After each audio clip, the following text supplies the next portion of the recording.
Welcome back to the Believe You Can Paint channel. You may notice I paint a lot of monsters, specifically Cthulhu Wars monsters. That is because I have mountains and mountains of madness worth of Cthulhu Wars plastic filling the dark spaces around my home.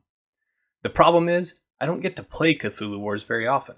I want to, but the reality of getting such a massive, intimidating game to the table with the right playgroup is inconceivable. All these unplayed miniatures present a serious issue for me. See, in addition to boxes upon boxes of miniatures that I don't use, I also have a wife. These two things cannot coexist for very long. So stick around, because I have come up with a genius plan to keep my miniatures off of eBay.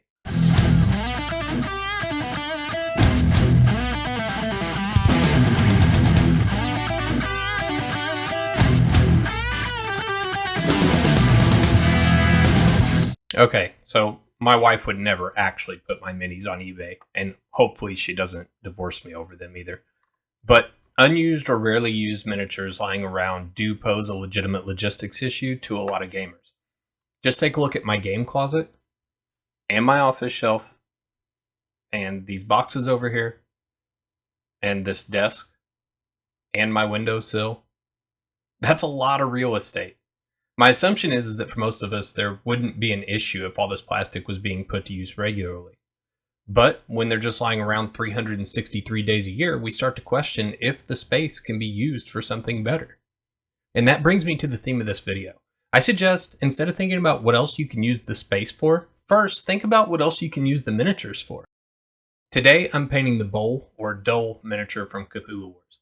This particular model is a spare copy that I own that came from a big box of donated models that I showed in my unboxing horror video. Go check that out. So, even if I played Cthulhu Wars on a regular basis, this specific model still probably wouldn't see play since it's a duplicate of a unique unit.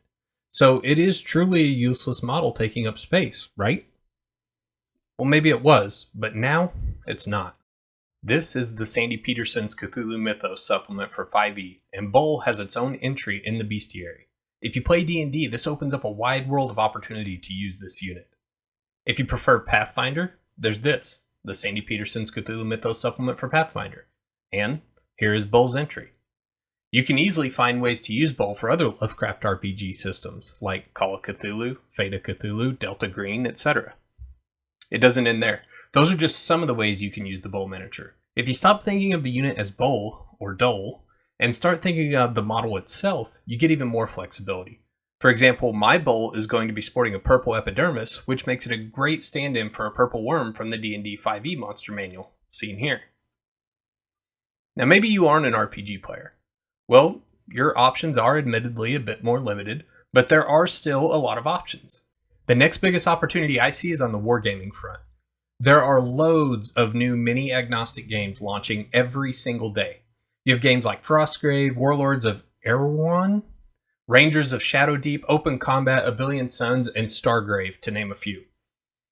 If it's allowed with your playgroup, you can even substitute a unit in more strict games like Warhammer or Warmahordes. You can also integrate your miniatures into board games, swapping out standees or models you don't like for a more desired model that you own. You might even get a little more creative and use your unused model as first player markers, turn order indicators, VP trackers, or even just on the sidelines to set an aesthetic. An example of where I've done this is Elder Sign. I like to grab a Cthulhu Wars miniature of the Great Old One we're up against in the session, just to add some gravity to the presentation of the game. And of course, if you still feel like you're drowning in plastic, start a YouTube channel where you rant about random things unrelated to what's happening on screen.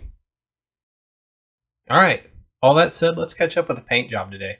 A few months back, I was in a neighboring town and randomly wandered into my almost local gaming store. Sorry, Fox Comics and Games in beautiful downtown Marion, Illinois.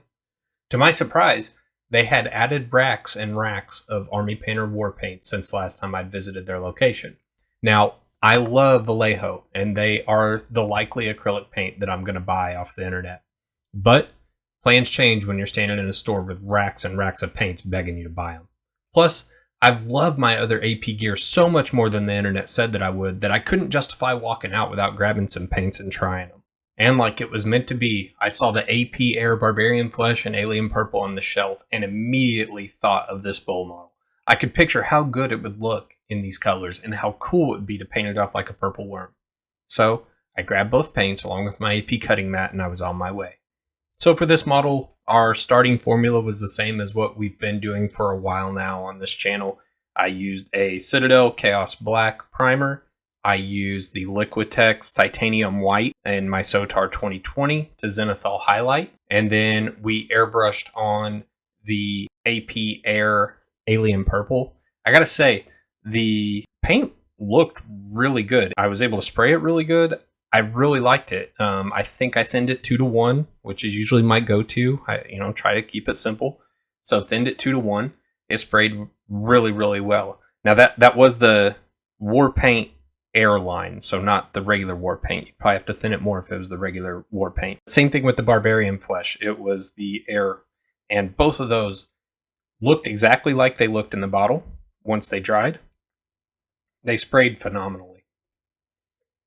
Now, where I started to make some questionable decisions is when I started bringing in my other inks that I've been using. So I have that really hot pink ink, and I'm really liking it.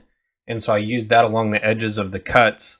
And I'm also using a purple ink that I really like. And that's just kind of to bring everything together. So this pink ink, it kind of turned red, or with it next to the purple, it looked red. It lost its pinkness. And so I'm going to go back and fix that because I don't want it to look bloody. Something about it, I just didn't want it to be gory for some reason for this color scheme. Now I'm going to do some experimenting with some pinks. This is Vallejo Game Color pink. And just trying to lighten up the areas around those open spots. I wanted them to stand out. I wanted them to blend good with the tan skin flesh color, Barbarian Flesh. But I wasn't sure exactly how I wanted to do that, especially since I was trying to avoid the bloody, gory look. I wanted it to be kind of a smooth transition. So I'm just playing with purples, pinks, and whites, and just layering and seeing what I can do to get those colors to look good together. There's a lot of color theory out there, and I suggest going and looking at a real artist's page or a real artist's video that talks about color theory. I don't really use much color theory. I do have a website that I go to sometimes to figure out triads and complementary colors, but it's not something that I use enough that I'm even comfortable saying this is what I do. So I would definitely go check out some things on color theory if you want to figure out how to scientifically put colors next to each other. Next, we're going to do just a quick dry brush with our purple. It's going to be kind of light, and we're going to go over almost all of the model just to start tying everything together. And then right back in, we're going to go with the white. This is a new white I got. This is not an air. This is a war paint, and it's Brain Matter Beige. It's a really good off-white, kind of comparable to Pale Sand. And again, another Army Painter paint that I really liked. So we're just going to use this and bring up those highs a little bit higher, closer to a white. For the last layer on the body, we're going to take our purple and our pink, mix them together to make a lighter highlight that's got a pink hue to it.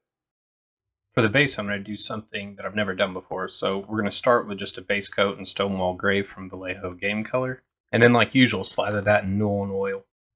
And here's where we get a little different. I've had these pastels laying around for quite a long time now, and I've only used them once.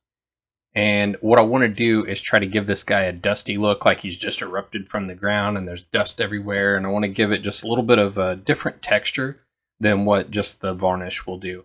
And so I'm going to take the pastel, I'm going to put it in the pestle and grind that up. And then I'm just going to put it on with a brush loosely around the whole base and even up onto the model, just to give him a dusty look, and then we'll lock that in with a varnish. And that wraps up the paint job. Thanks for sticking around. I hope you enjoyed the conversation and it inspires you to go find new ways to use your Mini. There's lots of options out there, so don't let them sit on the shelf. Get them out and play with them, because that's what they're for. Unless that's not what they're for, and then do whatever you got them for. It's up to you. Thanks for watching, guys, and remember, believe you can paint.